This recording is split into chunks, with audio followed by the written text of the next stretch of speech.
You're listening to iCannabisRadio.com.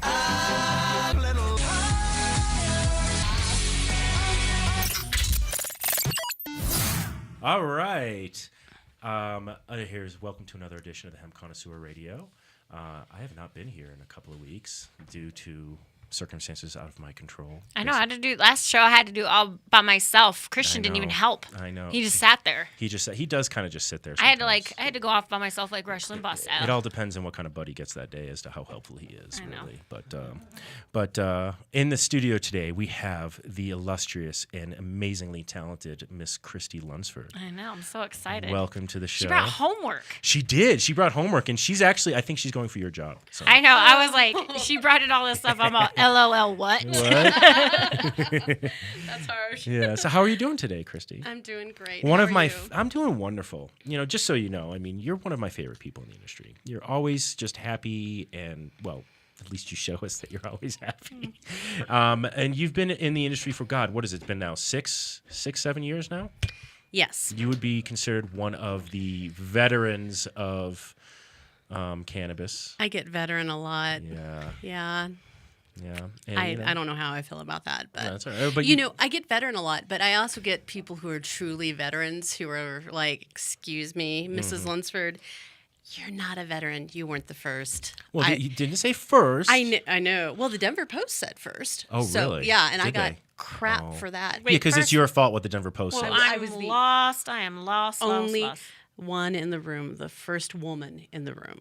Oh, so interesting. Yeah, and that's okay because I didn't write the article. But people get too we've been in this for 30 seconds, and I'm already talking shit. Look at that. No, this is going to be a great perfect. show. It's going to be a great show. First of all, talking shit is awesome. But Second first of all, of all- you're not even you're not talking shit. You're just being honest. And Yeah. people get too sensitive. Like, no, it was me. I did it first. It's like I like to say it's always now it's it used to be the blame game, and now it's the claim to fame game. Everybody wants to be. I did it for. It's like. If you were really the first person who did everything, then You'd be arrested. Yeah, you'd be arrested, exactly. Or you wouldn't have to be out there saying so. Either I don't know. I have a weird thing about people who are their own publicists. It's odd to me. It is. When somebody gives their resume, before. This is what I do. I did all this. I pour beer out of my nipples, and I legalized cannabis all by myself. I mean, Well, first of all, if you pour beer out of your nipples, you can make a living just on showing people. How do you think I make money now? Well, you're a lobbyist, right? Beer nipples, lobbyist, same thing. Talk about microbrews. Oh, micro boobs. Yeah, exactly. I did. That's why I was leading you. I know. See, softball you up. don't you hit have to reference the banter. Just let it happen naturally, David. Just let it happen. See, this is how we're already starting it. Yeah. But your background, your Dixie Elixirs, was that the first job you had in the industry? No, I had 2 cultivations and a MIP of my own before, due to a lack of financial acumen and support, consistent support, all of that tanked. So I sold off all my projects, made a little bit of cash. Tripkeeper had the infinite wisdom to buy some of my intellectual property and give me a pretty sick job at Dixie for a couple years. And I left in March of this year, and I've been doing independent cannabis consulting nationally. I had the distinct pleasure of spending a couple weeks with Tony Fox over at 3D. And I'm consulting on some education things and also on some applications in Illinois, and then doing some pre-industry work for people who want to have businesses in both New York and Florida. Some consulting. Yes. Which has become a really big thing for people who have been in our industry in Colorado for a while to kind of slip into the consulting side of things, And there's some of them I would say aren't worthy of being consultants, but you are definitely not one of those people I would put into that. Everyone's Thank a you. consultant now. But it Everybody's depends a on what you're going to consultant. consult on. It's well, true. and the thing of it is if your phone rings constantly and people are constantly asking you questions about how to set up businesses and what worked for you, and everything from job descriptions to formulation work, how do you say no to all that work? That's true. Especially if it's your wheelhouse. Yeah. So, Yeah. I had a great summer. The fall looks to be just as interesting, and some new projects which I can only tease you guys about on the horizon. I gotcha. So- Well, and you're actually going to be submitting some pieces that we've talked about for the Hemp Connoisseur issue next month. I am. I'm going to be doing some history of hemp Yeah, and talk very about excited. way back machine. I'm pulling it into research I did in like 2009 for a class I I know. taught. I'm It's excited. Crazy. I can't wait to read it. And I'm definitely looking to you, hopefully for the future, if we can get you in more, as being one of our resident hemp writers, because you've done such a large body of work on research on hemp and on CBD hemp oil, which I'd love to talk with you about today. Indeed. And we have you gave us a whole list of things to talk about. did. So I'm going to let, Miss Christie Lundsford kind of lead the conversation today. So which of our list here do you want to talk about first? Why don't we just let people know about really what's going on nationally in it. both marijuana and industrial hemp? Yeah, perfect. Marijuana for medical professionals just wrapped up last week. Yes. I was having a geek out. Mehulam did the keynote Skype from Israel. Who did? Mehulam. Oh, really? And he was amazing. They had a little bit of an issue with And who, for our viewers Sure. at home, sorry, not yes. viewers, No, what no. kind of viewers? Listeners? So he is one of the leading cannabis researchers in the world, and because we have some issue with marijuana in the U.S. for some reason, and we don't have any real research being done here, he heads it up in Israel. He's I think he's 86 years old, so he doesn't travel anymore. But for somehow, marijuana for medical professionals, which was a continuing education course for doctors, was able to get him to do a Skype presentation. And I never thought that I would be able to have the opportunity to hear him speak. Right.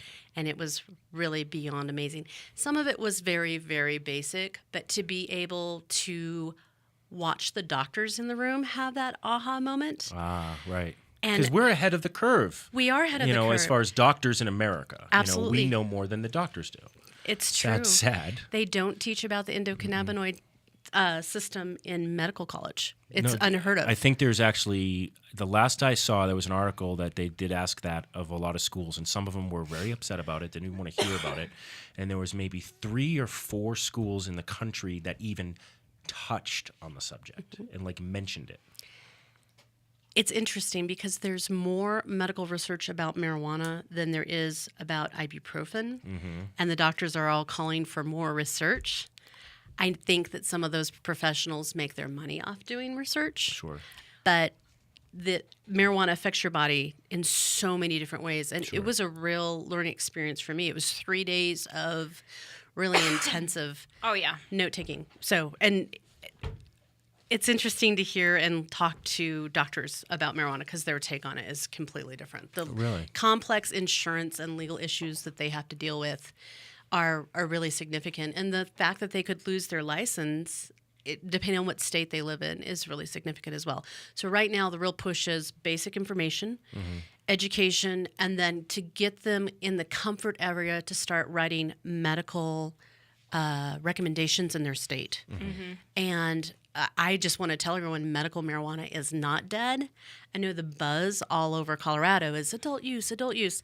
Great. I'm glad that we're all doing well, but we have patients who are looking to us nationally and internationally to continue having the medical conversation. Oh, So- well, even still locally, I was at the CDPHE hearing in front of the department or the Board of Health where they were talking about new caregiver limits. And, it's just, to me, it was fascinating because when you actually look at the numbers, and the numbers are only, we've got about 100,000 patients on the registry, and they're all worried about, we're losing out on they're, it's triple fold. They worry about people subverting the adult use market so they can avoid taxes. They worry about the people doing this to grow cannabis just to sell in the black market. And then they worry about, whether or not people are getting, whether or not it's an effective program, which I still think it is. And the irony being, or just not even irony, just the laughable thing is when you actually crunch the numbers of the people who are using the straight caregiver program, not even just going to dispensaries, Right. but just the straight caregivers. It's so minute. It is so minuscule, but the people really, really need it. And there's definitely a clear, because, this is the Board of Health. So these are medical professionals from different walks of life. They just didn't understand that what the amount of cannabis that is used to create an oil, for example. Even now, they don't understand. They still don't get it. No, I'm sure. They didn't get the fact that, just look at it this way. They wanted to do a cap for you can only have 10 patients, right? And then you could do like a waiver process or something to get over that.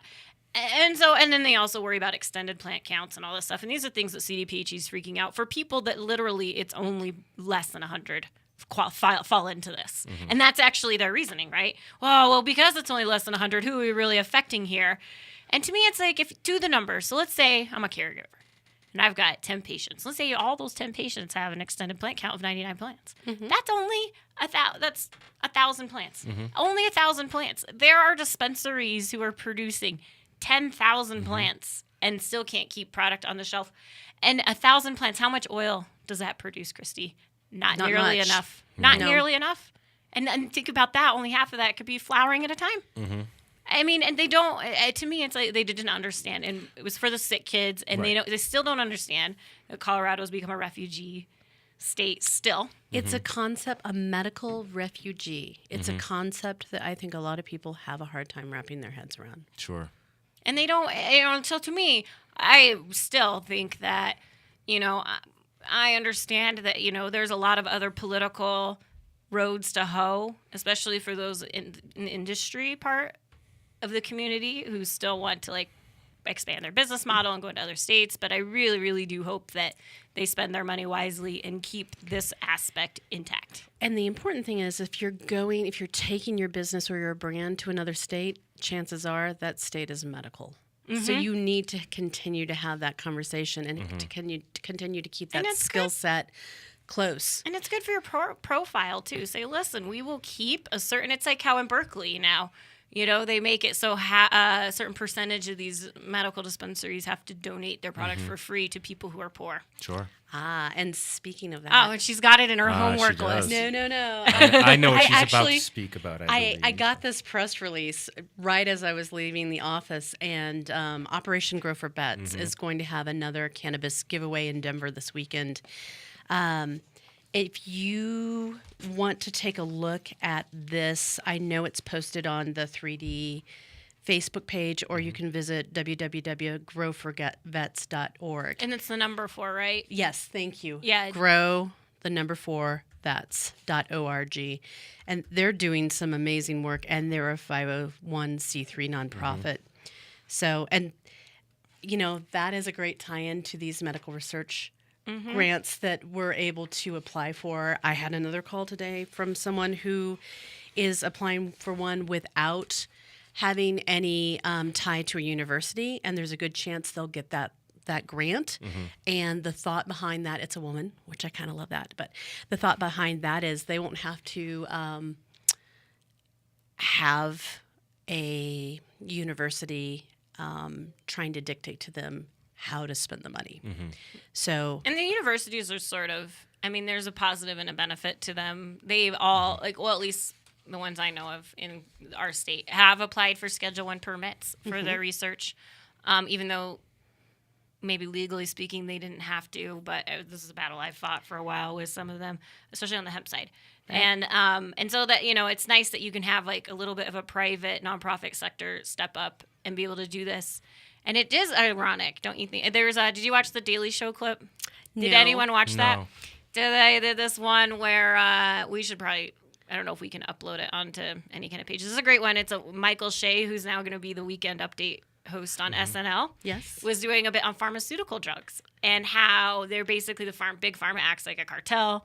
It was very, very well done. And one of the things they highlighted that just you have to laugh because it's so infuriatingly sad was the fact that a lot of their research that go into pharmaceutical drugs end up being faked or unthoroughly researched and very weak because they pay off the researchers to just give us the results we want. Because how many times have we sat there and heard about a recall Absolutely. on medicine. Exactly. Yeah.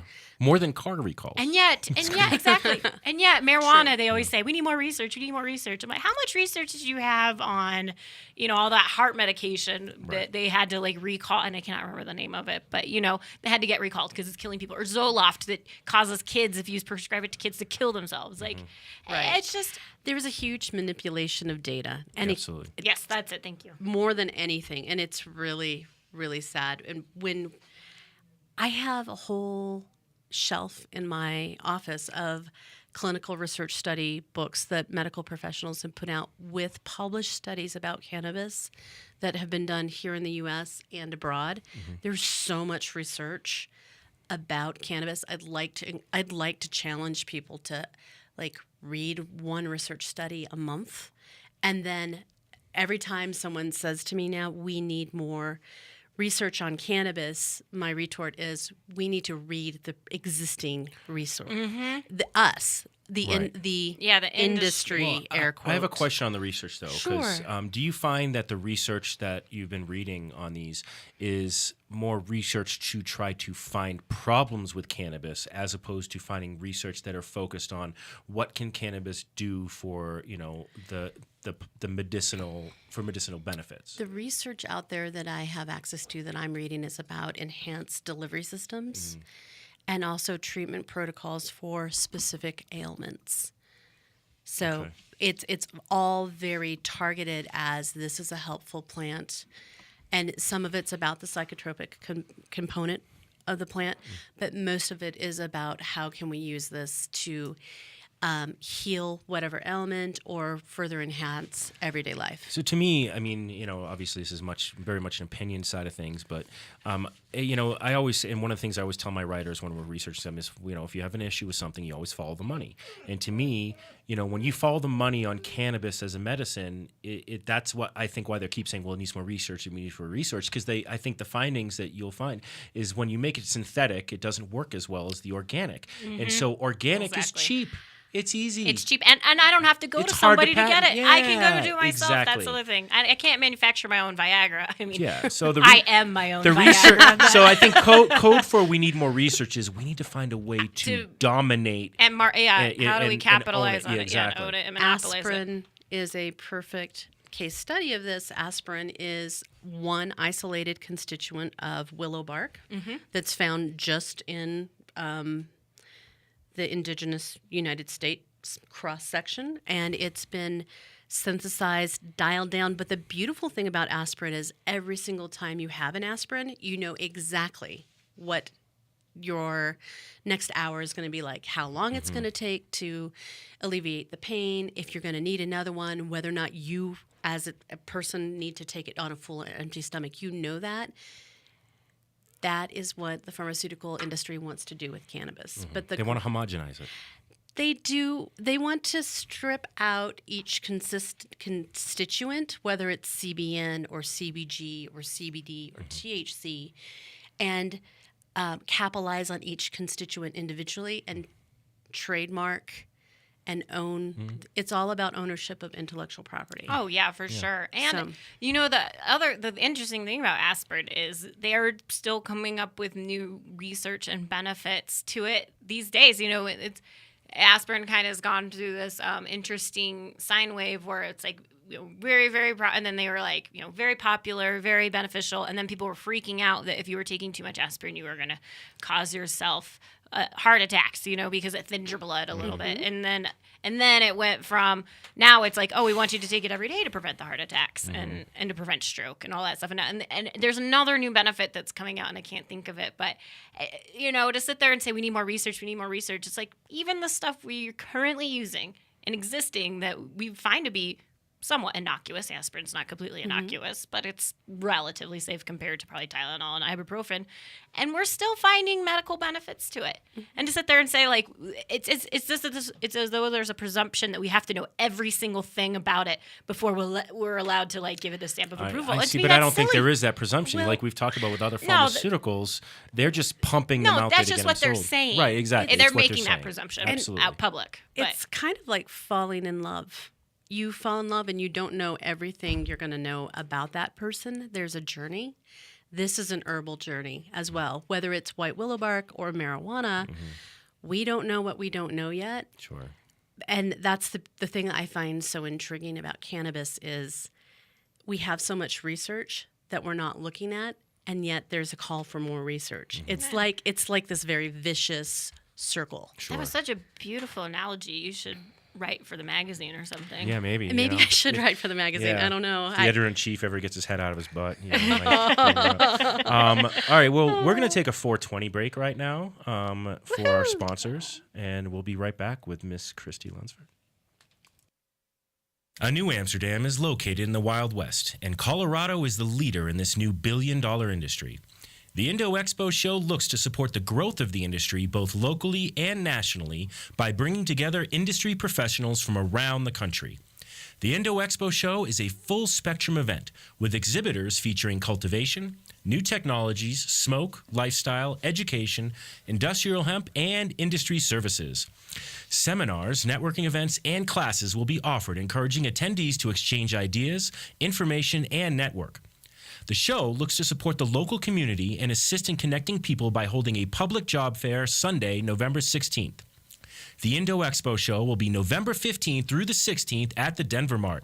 Visit www.indoexpoco.com or call 720-299-5719 for additional details. The Law Office of Edson Maton & Matz provides criminal defense, family law, medical marijuana defense, and advice about setting up and running a medical marijuana center, optional premises cultivation operation, and infused product manufacturing businesses throughout the state of Colorado. We're focused on providing high-quality service and customer satisfaction. We will do everything we can to meet your expectations. WarrenEdson.com. Edson Maton & Matz in Denver, 303-831-8188, and in Aspen, 970-948-7183. WarrenEdson.com. I'm Gary Johnson, and you're listening to iCannabis Radio, and I want to say, talk it up, Colorado.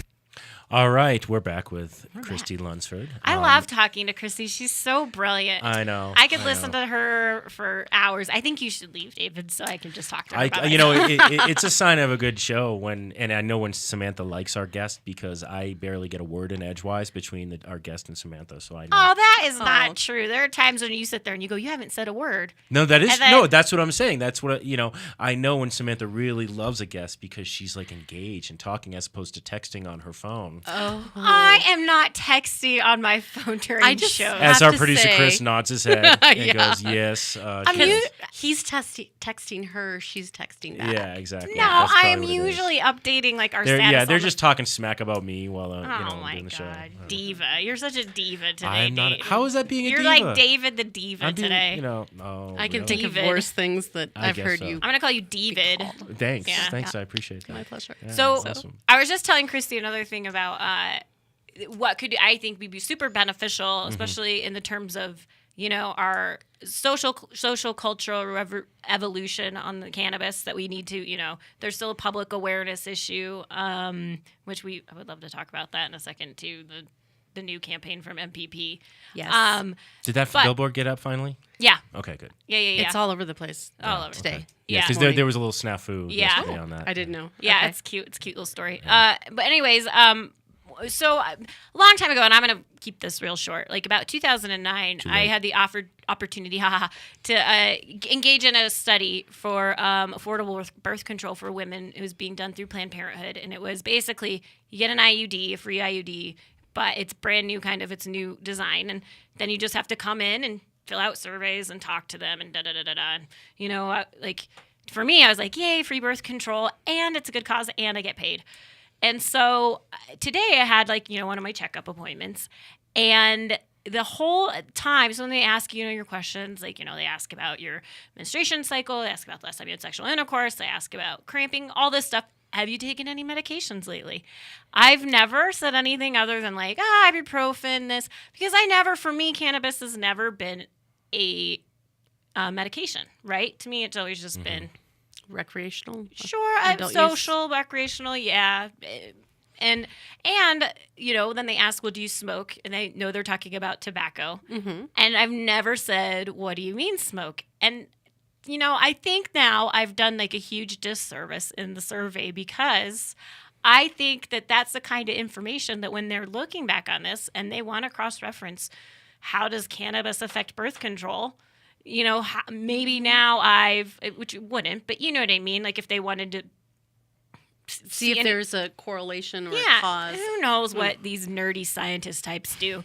But I think we could all do our doctors a favor, because you were saying there's a severe lack of education, if we all were just more open about our cannabis use. Well, you know, I agree to that to an extent, but I had an experience recently, and I know I talked to you about this online. I know what you're going to go for, yeah. I don't think I ever talked about this on the radio. No. And you know what? I will. And you'll be interested in hearing this one, Christy. So, you know, I recently had a baby. Well, your partner had a baby. Well, okay.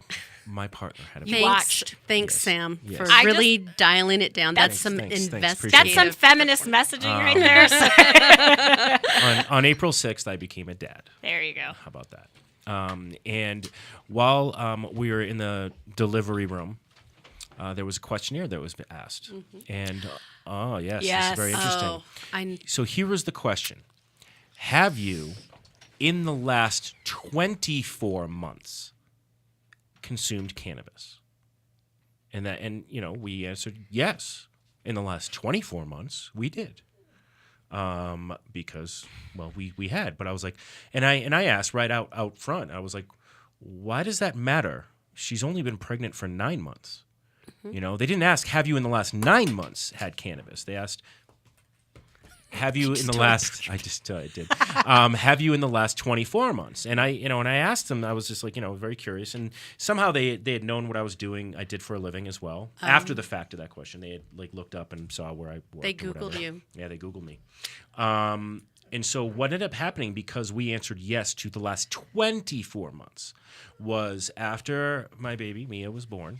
They had to test. We had to save while we were in the hospital for the next 3 days. We had to save every diaper with what's called the marconum in it, which is the her poop, which is this interesting, weird, gooey substance. And we had to save it, and they had to take it for testing. We didn't think. Yeah, it's ridiculous. I know you're shaking your head. And it was ridiculous that they did this, in my opinion. And then. Didn't think anything of it. We didn't have any issues. We weren't worried about it. But I was still like, why do we even have to do this? And every nurse that came in knew, that we had to save them for them, and they had to save every single diaper until we left the hospital. And, of course, Jackie's all worried and freaking out. She's like, I don't understand why I have to do all this, blah, blah, blah. And she's like. You've been singled out because of your profession. Yeah. And there's nothing that is acceptable about that situation. But the story doesn't end there. So here's the other interesting point of this. So what happens is we go home. We take baby Mia home. Fine. Clean bill of health. Everything. She's great. 5 days later, Jackie got a call from Child Protective Services. You tested. Well, she said, your baby tested positive for cannabis. And wait, cannabis, like phytocannabinoids or naturally occurring cannabinoids? They just said your baby tested positive for THC. They didn't say anything else. I want to see the lab test. Yeah, Do you see me let me get to this conversation. Yeah, Christy's like, I will So bring Jackie the calls science me, on obviously freaking out. She's like, what the hell? I mean, she's like, I didn't, she early in the pregnancy, she did utilize it for nausea. But within 90 days before her due date, she had stopped. And she didn't smoke. She took very small edible doses, talking about 5 to 10 milligrams, and it was only to help symptoms, and she wasn't taking more than that in a day's period of time. Sometimes she would take days off. So, I mean, she was very controlled on that. We've done enough research on the endocannabinoid system and the Drescher study in Jamaica, so we recognize, wow, okay, so the only study that was done on this showed very positive effects, and we still stopped early, not early in the pregnancy, but and so, anyway, we knew there was no way in hell that there was extra cannabis in the baby's system. And so what I told Jackie, because she was freaking out, I was like, okay, I called Warren Edson shortly after. Good. I did. And when we went over the whole process, because he deals with these kind of issues on a regular basis. But I also called Jackie back, and I said, okay, go ahead and call them. Schedule the appointment for tomorrow, as soon as possible, schedule the appointment, and tell them when they come in, we would like a copy of the lab results. Fair enough. Fair enough, right? So she calls back to say we need a copy of the lab results. Well, first of all, the woman was thrown off that she wanted the lab results. Well, just so you know, this isn't like an inquisition or anything. Like it's a flag when somebody answers yes to this question and then the baby tests for this, then we have to get. It's like, well, fine. If the baby tested positive for it, then you need to show the lab results. You're coming to our house as Child Protective Services because of a lab result. I would like to see those lab results. Mm-hmm. Okay, well, we'll bring them in. Fine. So the next day she shows up. And I was like, very nice lady, and I welcomed her to the home and everything. And within the first 30 seconds, she'd looked around our home and she seemed pretty relaxed about us, honestly. And I said, well, I'm sorry. So we'd asked for the lab results. Where are the lab results? Oh, well, they never gave them to me. And I'm like, well, then why are you even here? I want you to come. If you're here to check us out, right? Because of a lab results. That's right, sister. Bring it. Where are the lab results? And she's like, I love you. And she's like, they couldn't produce them. Oh, bullshit. What a bunch of So anyway, look, the long and liars. short, the lady who came. Yes, you did. Look, first of all, I don't blame the woman who came because it's she's not just her doing fault. her She's job. just And I doing her said that job. to her. I was like, look, I don't blame you for being here. I just don't understand, why are you here? I mean, if you're saying there's lab results, it's my right to see these lab results. Even before you come, I should be able to see these. And I looked at her and I forget. I remember her name. Her name was, I shouldn't say her name. Just so Don't say her name. Anyway, Don't I do said, Miss, is it possible that you were here solely because of what I do for a living? And she flat out said, yes. Wow. Oh, what a bunch of bullshit. Yeah. So, and that's so unacceptable. It's unacceptable. And I did not have this problem when I had Riley. Did you have this problem with your kid? They didn't ask you that question? No. But And I think we were on, at the time, I think it was a Medicaid situation. That was my health insurance at the time because I was like young. but we weren't having this national I know. conversation when you and I had our children. That's true. So The funny thing being is that I once read a book that one of those, when you get like the books that are this thick, that are like 10 inches big, and you're like, I'm going to read every little thing. 'Cause it was my first and only child. Yes. And in the book, it talks about there's tiers of drugs, like level A, level B, level C, level D of toxicity that you can take while you're pregnant, like D's like awful. No, like only take things in level A, like Tylenol's in the level A, right? But you can't take ibuprofen, which I think is a B or a C or something. And cannabis was mentioned, and they said it's a level B, but they recommend it for women who have severe nausea. And that was how it was just the only thing it talked about in the book. Never talked about anything back. And this is like years old. I'm like, it's so funny that it was sort of like, they were like, it's not that big of a deal. Like, we don't recommend people heavily smoking, but it's more important that you nourish your body with food and be able to keep that down than like, they're more worried about that negative effect, right? Sure. Than the negative effect of cannabis, or potential negative effect. And two things. First of all, a woman has more natural cannabinoids being produced the week that she gives birth because the colostrum is just abundantly full of cannabinoids, which teaches the baby to suckle the first time. And so that's one thing. Secondly, what happened with the lab test? Did you ever see the lab test? Never got the lab Did test. they magically go away? Does that happen? Here's part of the conversation. First of all, they said two things. They said the baby tested positive, but Jackie didn't. Yeah, that was my look. So Jackie did not test positive for THC in her system, but somehow the baby did. And I'm like, well, how does that happen, first of all? And it was through the fecal matter that they were doing the lab test. I wonder, being the honorary geek in the room right now, I wonder if it was colostrum residue. It could have been, but at the same point, like, if it was something like that, I would expect that the test results would have recognized that, these levels are normal for... But they said specifically THC, which is... They said specifically THC. They did. I don't think that's going to be... But here's the deal, though. Part of the thing is like, look, when you have a new baby, you want to make sure that, I was so neurotic the first week. So we didn't. The second week. The thing that was going on at that point, more for Jackie than for me, because I'm a fighter, and I'm like, they ain't going to take my freaking baby away from me, and I was, but like, look, moms are in a very fragile place when they first have a baby, and they just want to be protective of her, and they just want, and the biggest fear is, wow, they could take our baby away from us when we first got her. And I was like, no, that's not going to happen. And Warren was awesome when we talked to him, and he's like, no, this is what you got to do. But you got to kind of play this. It's with Child Protective Services, you almost have to play their game, because they can make your life as a parent a living hell. And so if you put up a fight with them, they may start coming after you more. So we were at that point where we were just like, look, I'm not here to get into a fight. And when normally, like if it was happening right now, I would be all about it. I'd be like, yeah, I'm taking the gloves off and I'm going to town on you guys. But at that point, we were still like, well, we just want to focus on our baby. I don't want to take all of this outside stuff and like start fighting and fighting and fighting. So as soon as, basically after she had visited us, she said basically within the first 30 seconds, she was not worried about us whatsoever, but she had to finish all these interview questions and all that. We were just kind of like, look, we just want to wipe our hands clean of Child Protective Services in relation to our child, and let her go, and let this go and not fight it. Because, we just wanted to focus on being parents at the time. Now, I mean, part of me kind of regrets that and would love to have, picked a fight with them. But at the same point, And I understand that as a worry about being balance. Open about cannabis use to doctors and professionals. It wasn't about being open about cannabis use as much as it was about, okay, do I want to get into a fight with a state entity that has the power to take my child away? Being honest is what led to this thing. It was being honest that what led to this thing to begin with, and that was the thing that was the issue. We all need to acknowledge that there is a certain liability in telling the truth to our medical professional about what herbal products we're using, and I don't know. I see it as a double-edged sword, because I really do believe that. Yeah, you are inviting extra scrutiny, and you are going to be, for example, and this is why the drug endangered child bills were such a problem in Colorado, because Colorado has a ridiculous and extensive list of what is called mandatory reporters.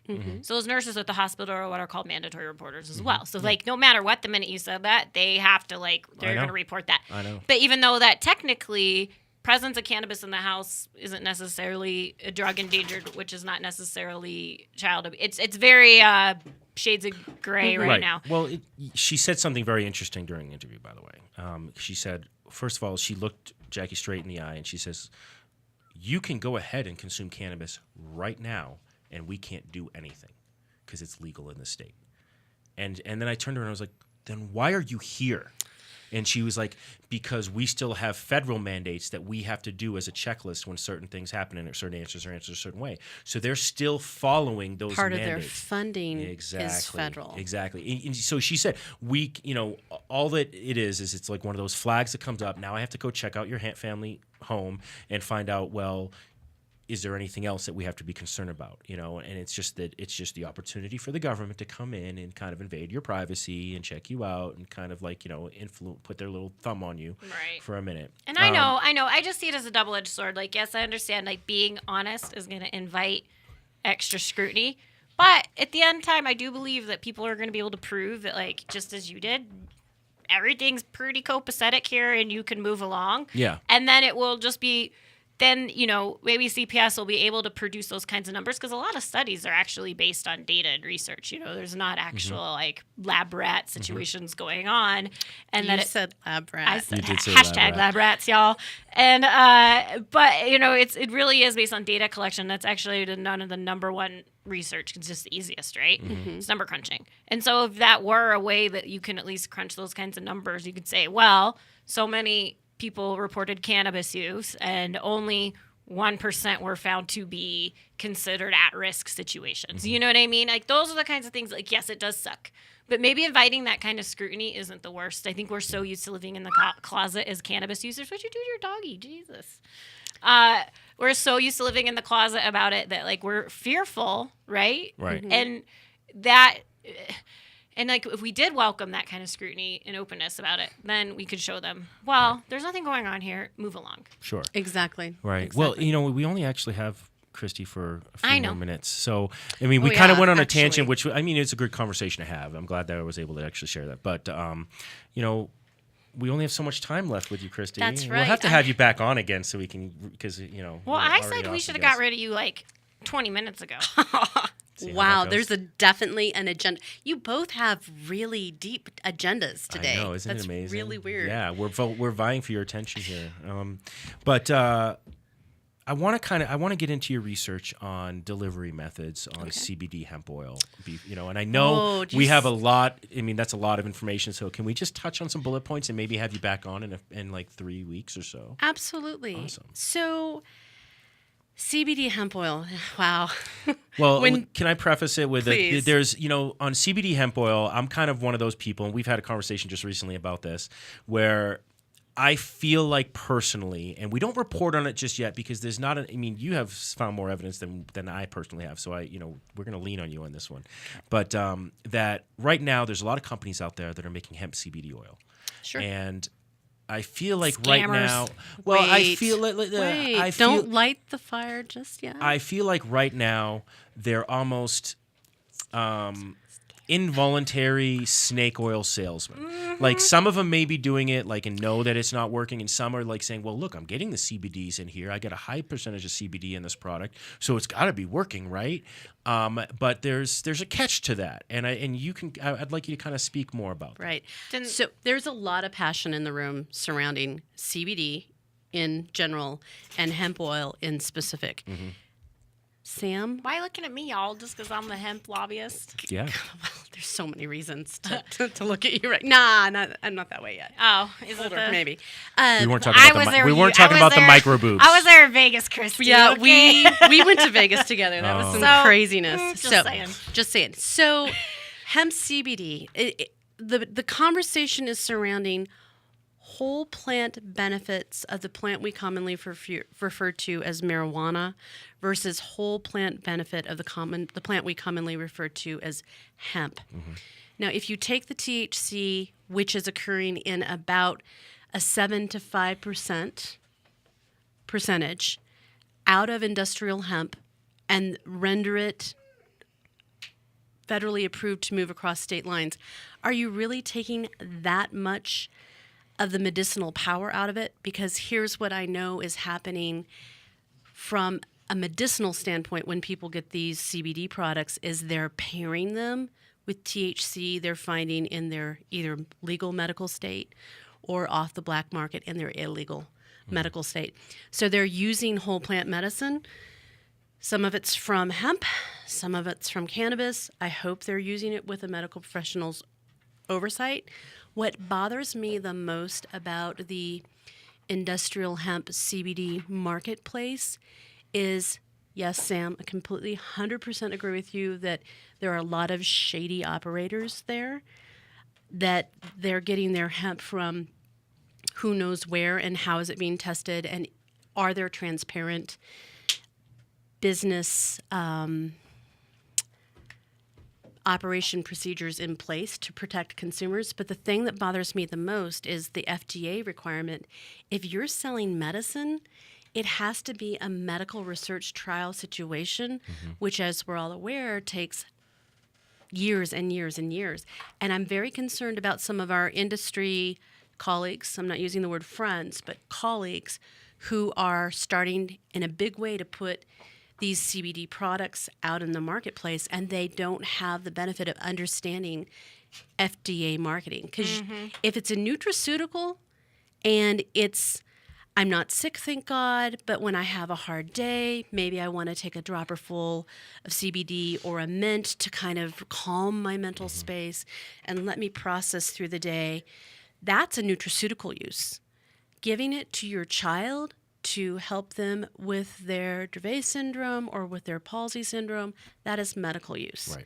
And I'm very concerned about our colleagues because they are purporting that it is nutraceutical, but we all know that they're selling it as medicinal.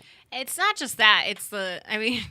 I could obviously probably speak almost as long as you about this. Probably for hours. Hours. It's the most troubling to me from a legal and lobbyist and like the kind of standpoint, the challenges that I see. You're tainting. You see a lot of people are tainting the marketplace right now with these pyramid schemes. There's a certain sector out there that are. Which one? Shall I say? I'll say it. I have no Say it, I problem don't with care. it. Hemp Meds, RX, Canaway, Which is Hemp Meds. Yes. They are. Oh, They no, are the they're same. all. It's They just have rebranded. Yeah. American. No, there's I'll have to look it up. It's like a botanic. Like a fuck. I gotta look it up. Oh, Bluebird. It's not just that they've created a trade association where Mm-hmm. they're actually doing like legislative commentary and consulting in some of and these they're states, and it is manipulating the conversation. infuriating. It's infuriating. We were talking about this earlier. They're manipulating the conversation around CBD, and legislators are thinking that they get a get out of marijuana school 101 Oh, yeah. free card, and what it's doing is it's slowing down legalization. Yes. And yes, we need CBD product and medicine, but we need to make cannabis available for anyone Yes. who wants it or needs it. And I have always said I have actually no problems, and I shouldn't say I specifically. There was like I think a sort of specific intent, at least on my part, when I know I was negotiating the hemp legislation, to not ever really talk about CBDs, because I do feel that if people want to extract every single kind of cannabinoid and you want to like find demonized THC, I don't really care. And if you want to use it like what you said for nutraceutical benefits, I'm actually fine with that. I had always maintained, do not call it medicinal marijuana or medicinal hemp. To me, that is really obfuscating like the issue. And then two, I also have a big problem with the people who are bringing it in from like China or Germany and like this like hemp paste oil, and then like processing that down and then like reselling that, and they think they can do that across state lines. People have to understand CBD is technically considered a controlled substance under the CSA Act too. So I've heard that. I've read that. I've also read a stack of letters, attorney letters, of course, that have been paid for that are commentary about the fact that it's all legal. So, and it's not only China and Germany, it's Scandinavia, it's Australia's a big one. Australia, which you can't eat hemp in Australia. It's only for animal use. It's not a As far as human consuming food. it. Yeah, isn't that weird? But Like, they're you have no Australia, idea where Australia this- has a different focus on hemp. They're focusing on hemp plastics and utilizing yeah, technology. they're on more that. into the composite They are. They're much more material, into yeah, and yeah. they don't industry. see it as a food. Not as much. I know there's beauty products and stuff like They that. get like but the paste. Yeah, Those are but you're right. It's not people for are consumption. importing this paste, and it's having high CBD content, but you know, there still needs to be a lot of research because different kinds of cultivars are going to be used for different kinds of Absolutely. applications, Right. and if you don't know where that plant source material is coming from, like there's no safeguards. The stuff from China sometimes it's coming back with high metal content, lead, It's cadmium. concentrated. Yes. So you're concentrating all the pesticides and hard metals. Yes. We have the same issue in concentrate markets in Oh, Colorado yeah. as well. So, and it is a huge problem, but that's where transparency is so important. And having the lab test, I would like if I were ordering CBD off the internet or getting it from my local store, I would like to see the lab test that says this is batch CBD-101-378 that matches with the lab test. So I can go, oh yeah, this is the bottle, this is the batch, and I can see, because anyone who's being ethical is already paying for that lab test anyway. Why not be? It's a lot of work and it's time consuming and it costs money, but who cares? Consumer safety is more important than the bottom line. Exactly. It's tainting the market. And the other point I was going to make was, like what you were brought up, which is brilliant. No one really thinks about it, or the FDA guidelines. You cannot, unless you're approved by the FDA as a medicine, you cannot claim medicinal benefit No, you for your can't. product. You cannot sit there and say, this will cure cancer. This will alleviate it. And that's why I call it the You can't snake even oil say- side of things, because it's like you're making all these claims about something without, You can't, getting it tested to do You can't that. even say it alleviate pain. You can't. You can't. You can say it may. It may, alleviate right? pain. It's all about the So wording. if someone out there wants to review all the CBD websites and see which ones are owned by MJ&A, Evil. It's okay, Christy. You can That's say it. opinion. You can say have your some opinion here. My opinion is, since you seem to want it, I have a depth of it into MJ&A that I think very few people in Colorado have, and I I think that they were putting out a paste that there were issues with. And I think that it was being refined in such a way that was the best that they could do. But I think that people weren't showing each other lab tests. Sure. And turns out that I had no idea what was going on. So, and it just proves that I come to everything as a student first and an expert second. And that's why I'm so hung up on consumer safety. Because I've seen it done really, really, really well. And I've seen it done very poorly as well. Sure. And everyone is getting in the CBD market. Everybody is. Martin Lee of Project CBD, he launched his CBD product line, and I got to see it at the conference last week. And it's from marijuana, not industrial hemp. But one plant is not better than the other. That'll probably get me a lot of nasty emails. Oh, but no. And one plant is not better than the other. That's the thing. Right. Both plants are... It's the same plant. It's just a term of art. It really is. Well, it's the balance between what the cannabinoid, flavonoid, and terpenes It's all are it is, yeah. in the plant. That's like what a it is. Chihuahua and a pit bull. Well, look, Both and personally, dogs. when you Both when you dogs. say something like when that statement, when you say a statement like that, and if further study shows that that statement is absolutely true, and going by the studies you said, I trust that you're going by all the evidence you've looked at. To me, there's going to come a point when we start looking at hemp and going, okay, let's just get the CBD from the marijuana. Let's get all the industrial uses from hemp that we can get almost, where it's like, because to me, it seems like you have to get so much hemp to get the CBD concentrated that you need. Right. It's like, unless it's a byproduct of other industrial uses of the hemp, and then you say take that byproduct, you can still get it. Why even bother? If you take the CBD first, can you use it for biomass? Can you use it for plastic? Yeah. That is where the real Oh, yeah. other part of this industrial part of research is.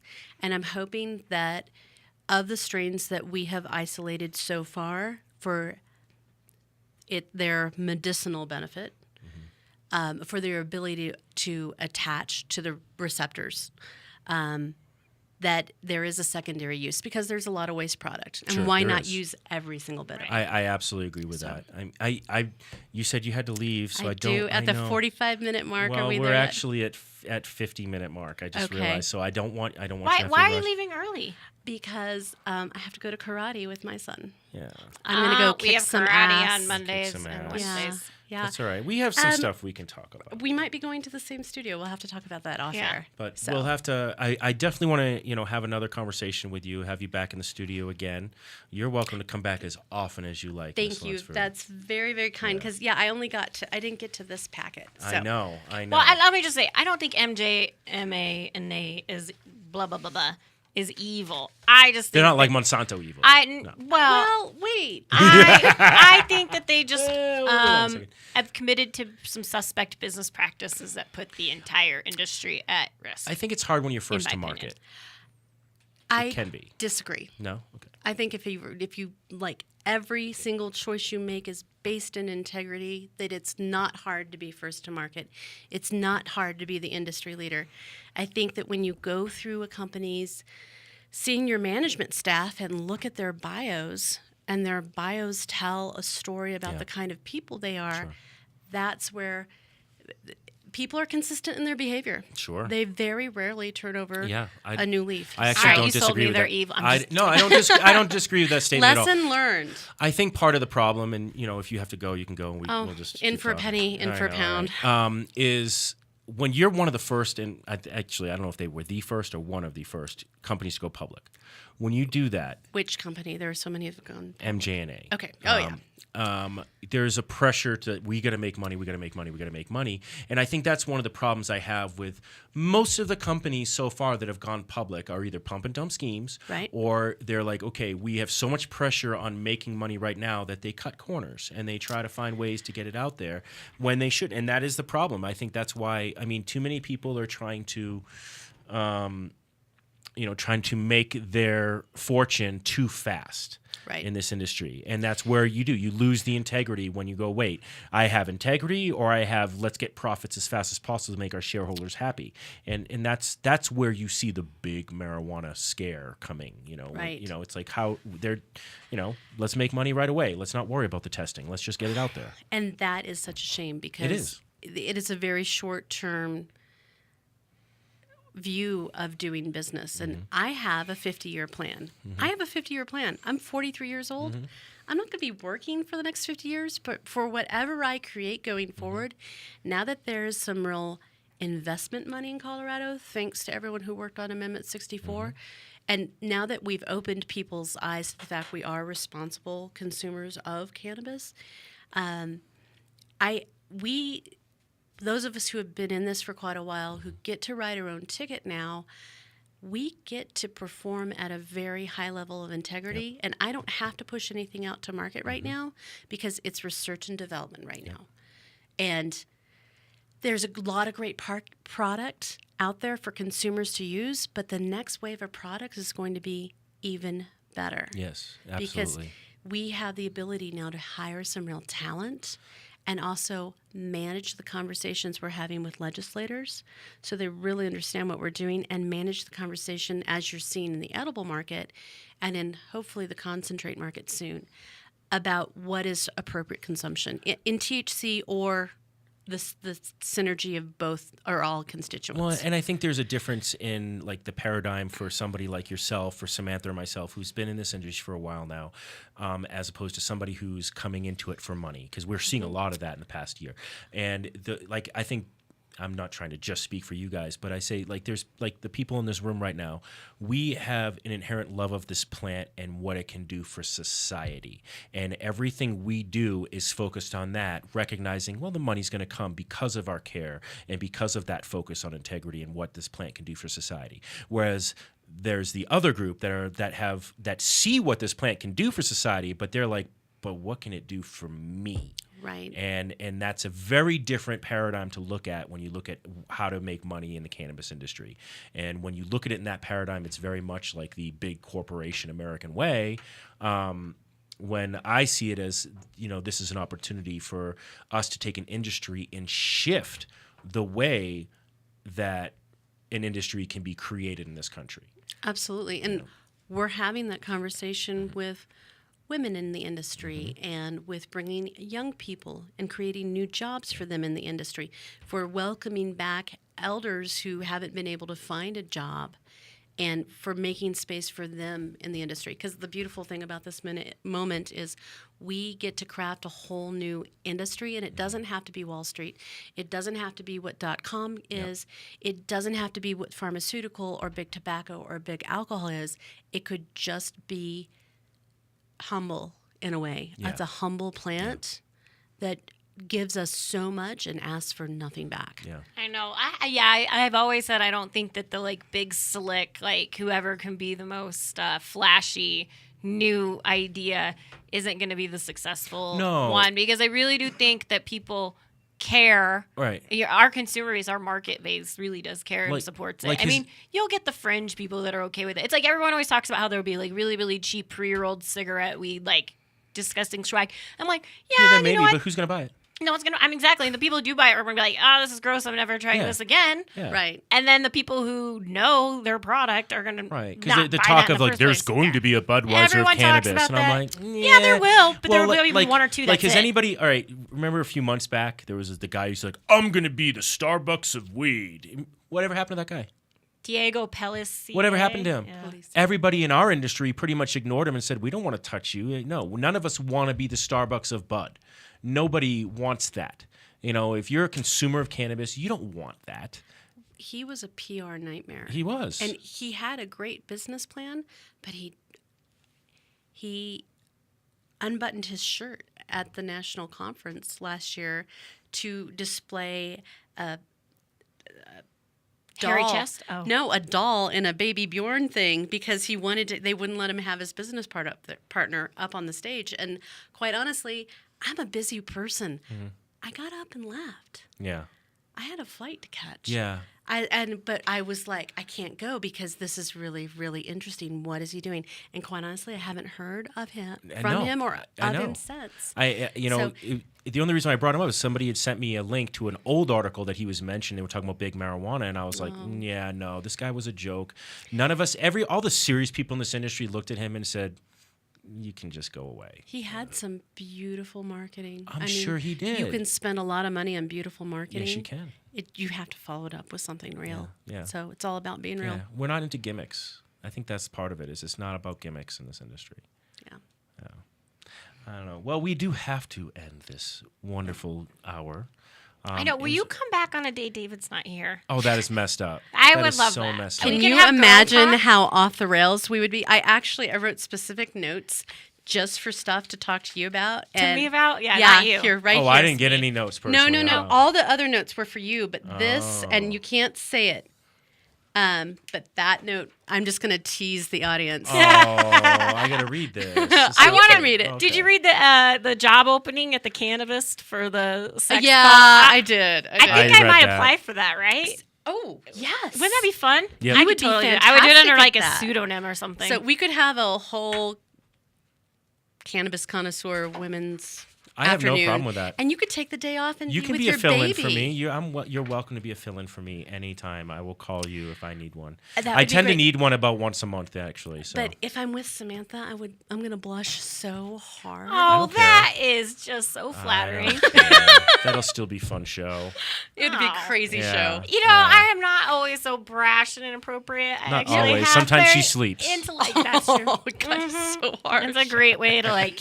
David bores me to sleep. That's the problem. Oh, that is messed Him and up. his long-windedness. Jesus Christ! You know why he's so hot in here? Is he sucks all that. Wow. Imagine what she's like off air. I know, right? I know. Seriously. Well, thank you for having me on. No, I it was really a real pleasure to have you. absolutely It thank you. was, and yeah, come back when he's not around. Okay.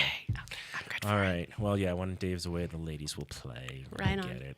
All right. Well, thank you for listening to all of our readers. Thank you to our sponsors, the Indo Expo Show and Incredibles. Oh, for yeah, their Incredibles. amazing Good job, Incredibles. bars. Love you. You guys rock. And yeah, check out the Indo Expo Show. That's going to be a really cool show. It's going to be very Isn't that exciting. November?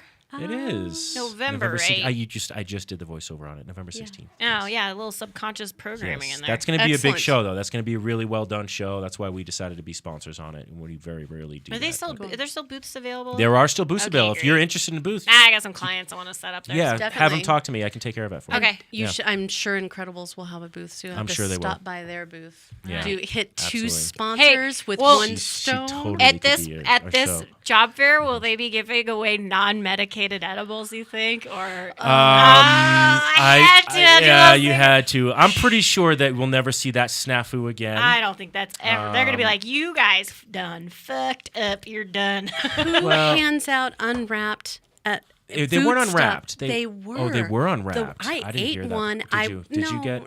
I did not. I got an unmedicated one, but she was walking around with a beautiful, gorgeous display. It was like a cocktail party. Wow. How great it looked, and I was like, I don't normally take food from strangers, but I was like, yes, I will.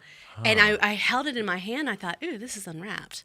Yeah, that's not good. So yeah. You little fingers everywhere. yeah, they Yeah, should have she wrapped had it. on gloves though. I mean, Well, I no, had I- some specific criteria points before I think it was just. I mean, it was a You know, I it was an sneezed all over awful those mistake. chocolates. Thanks for I think sharing. I think it was an Twice. awful mistake, but it was a mistake. I don't And think it it won't was. ever It was be. never maliciously done. Oh, It was no, never not at anybody like, all. oh, we're gonna do this as a joke. I think it I was just like, said it oh as crap. I just said it as an off-the-cuff thing. Y'all are like talking about Now it. we're and I was over. like, I know. We're over. All right. All right. We are over. But thanks for listening. Next week we will have some of the organizers for the Indo Expo show to talk Oh. about how awesome that show is going to be. Great. in November. Fabulous. So until next time, thanks for listening, and peace, love, and Hempiness.